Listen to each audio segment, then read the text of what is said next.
President Sisi congratulates Egyptians and the Arab and Islamic nations on Al-Mawlid al-Nabawi.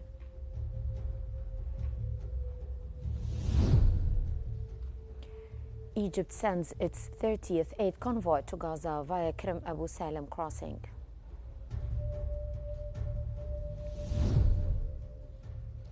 Egypt and Sudan pledged to strengthen cooperation on Nile water issues during talks in Cairo.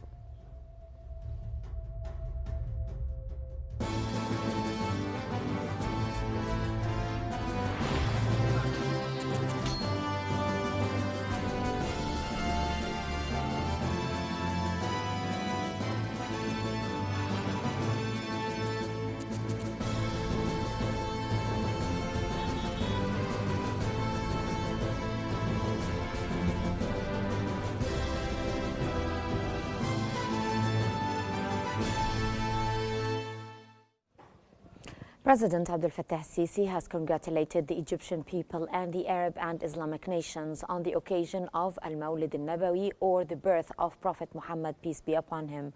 In a message shared on social media, President Sisi prayed for peace, prosperity and blessings for Egypt and called on citizens to follow the Prophet's example in mercy, love and peace.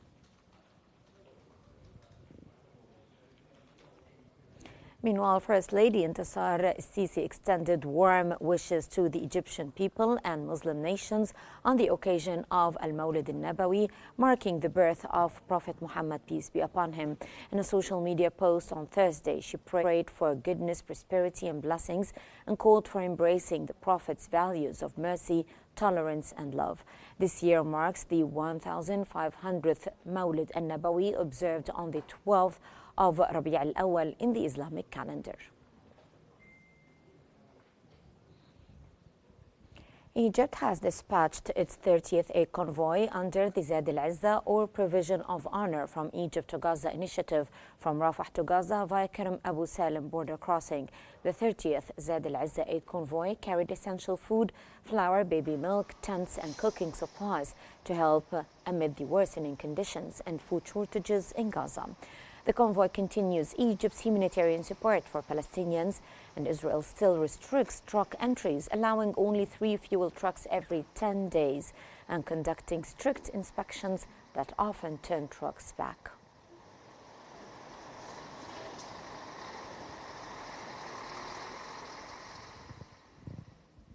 On the sidelines of the 164th session of the Arab League Council on September the 4th, 2025, Egypt's Minister of Foreign Affairs Badr Abdelati met with Lebanese Foreign Minister Youssef Raji.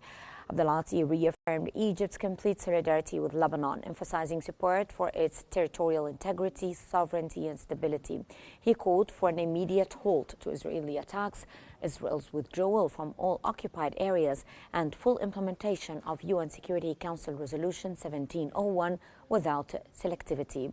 The minister also praised the important role of the UN Interim Force in Lebanon, UNIFIL, and condemned Israeli strikes targeting UN peacekeeping sites in southern Lebanon, describing them as blatant violations of international law that threatens regional peace efforts.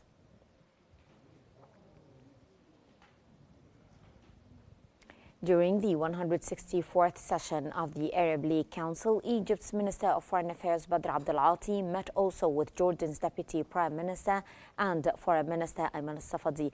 Both ministers expressed pride in the strong brotherly and strategic relations between Egypt and Jordan and emphasized their commitment to enhancing cooperation for the benefit of their peoples and regional stability. The discussion focused on the situation in the occupied Palestinian territories, including the West Bank and Gaza Strip. They stressed ongoing efforts to achieve an immediate ceasefire in Gaza, end the humanitarian crisis, and ensure swift, unconditional access to humanitarian and medical aid.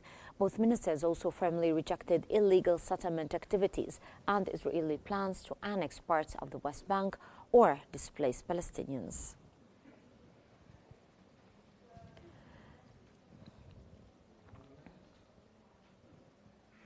Foreign Minister Badr Abdulati reaffirmed Egypt's unequivocal rejection of any plans to forcibly displace Palestinians from their land, as well as the expansion of Israeli military operations in Gaza and the continued crimes of genocide and starvation against the Palestinian people. During his meeting with the Palestinian Foreign Minister Farsin Agbekian, Minister Abdulati emphasized Egypt's rejection of illegal settlement plans and the unlawful practices in the West Bank, such as land confiscation and intimidation campaigns carried out by Israeli settlers against the Palestinian population.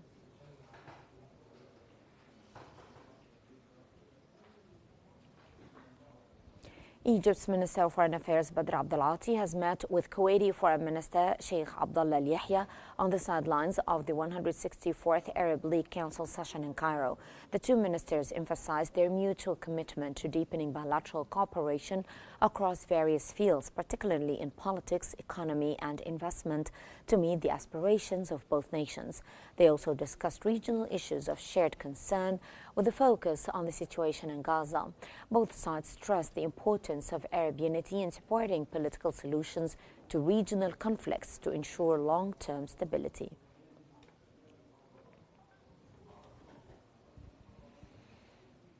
Also, Foreign Minister Badr Abdulati and Bahraini counterpart Abdul Latif bin Rashid Al Yazani underscored the importance of continued Arab coordination to address regional challenges, especially the Palestinian cause, and to support regional security and stability. The meeting took place on the sidelines of the 164th Arab League Council session, where the ministers reviewed the strong bilateral relations rooted in historical ties and shared visions. Both expressed a commitment to boosting economic and investment cooperation to benefit their two brotherly nations.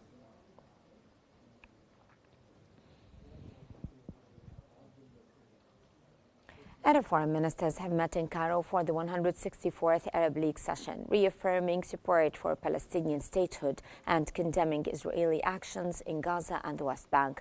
Jordan and the United Arab Emirates stressed the urgency of a two-state solution, while Arab League chief Ahmed Abul Gheit criticized the U.S. for denying visas to Palestinian delegates. The meeting also addressed regional crises in Sudan, Syria, Yemen, and Libya, with calls for stronger Arab coordination on security and humanitarian aid.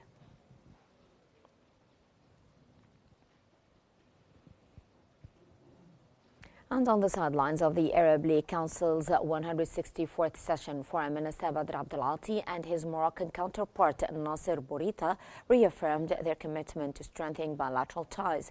They discussed ways to boost trade, investment, and economic cooperation, while also exchanging views on key regional issues, particularly the Palestinian cause. The ministers stressed the importance of joint African efforts and the African Union's role in promoting peace, security, and development across the continent.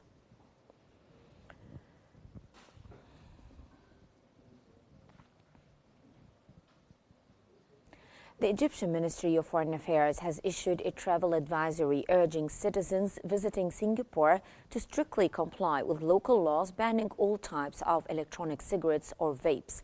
The ministry emphasized that travelers bear full legal responsibility and airlines are not liable for violations. Singapore authorities have criminalized possession and use of vapes, imposing severe penalties, including heavy fines and possible imprisonment. In August, Singapore reclassified the anesthetic etomidate found in some drug-laced vaping products from a regulated poison to a controlled drug, raising further concerns.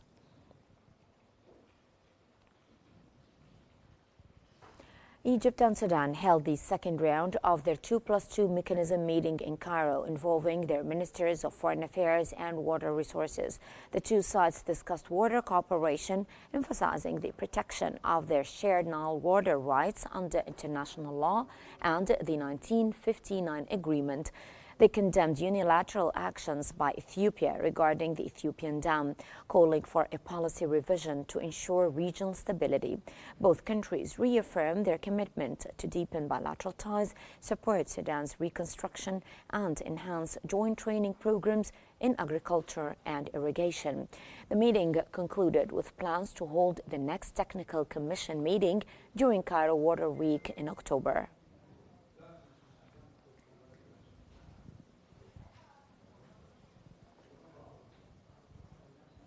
Egypt's tourism sector is expected to generate $17 billion in revenues by the end of 2025, driven by rising visitor numbers, longer stays, and increased spending. Dr. Hussein Hazzaa of the Egyptian Tourism Chambers Federation cited growing global interest in Egypt's cultural and archaeological sites, including the upcoming Grand Egyptian Museum, as well as strong demand for beach and diving tourism along the Red Sea and the North Coast. He credited recent infrastructure upgrades and political stability for boosting market confidence, noting that tourism revenues reached $8 billion in the first half of 2025, putting Egypt on track to meet its target.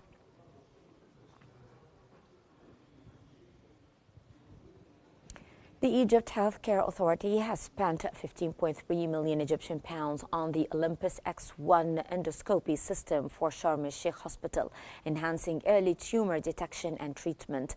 The move supports Egypt's We Care for You in Egypt medical tourism program, which saw over 24,000 foreign patients by mid-2025. Digital records and a new health tourism council are helping improve care and attract more international visitors.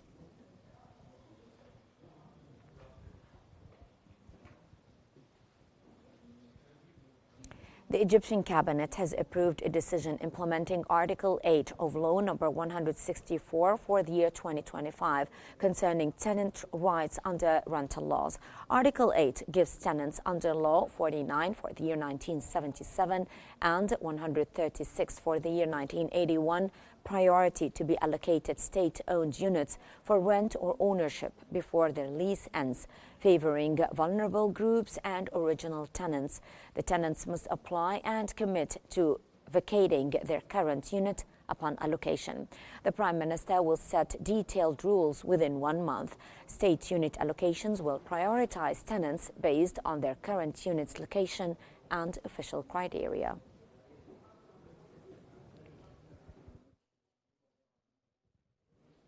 Minister of Electricity and Renewable Energy Mahmoud Asmat has issued decision number 101 for the year 2025, adjusting electricity prices for electric vehicle charging stations.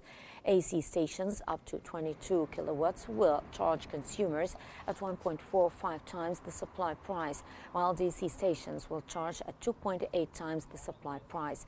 The decision takes effect immediately after publication in the official Gazette.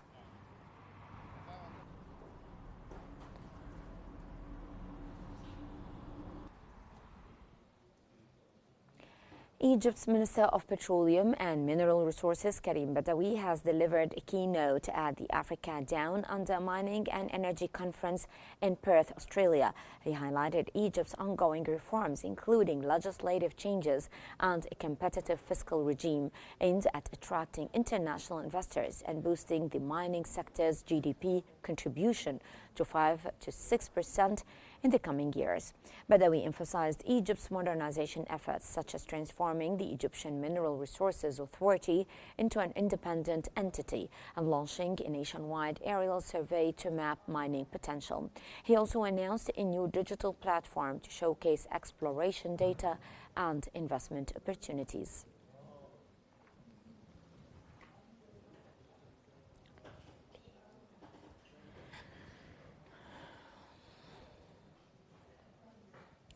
The Central Bank of Egypt, CBE, has announced a rise in the financial inclusion rate to 76.3% in June 2025, with 53.8 million citizens aged 15 plus owning and using active financial accounts.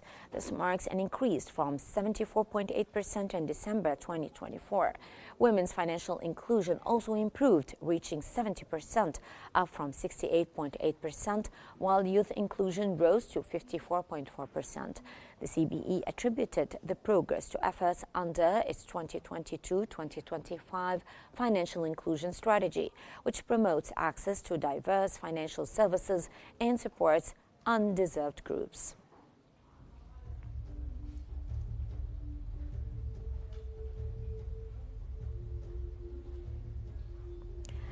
That's the end of our news bulletin for this hour. Here's a quick recap of today's top stories.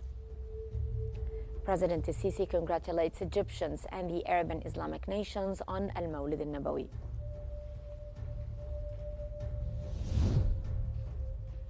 Egypt sends its 30th aid convoy to Gaza via Kerem Abu Salam crossing.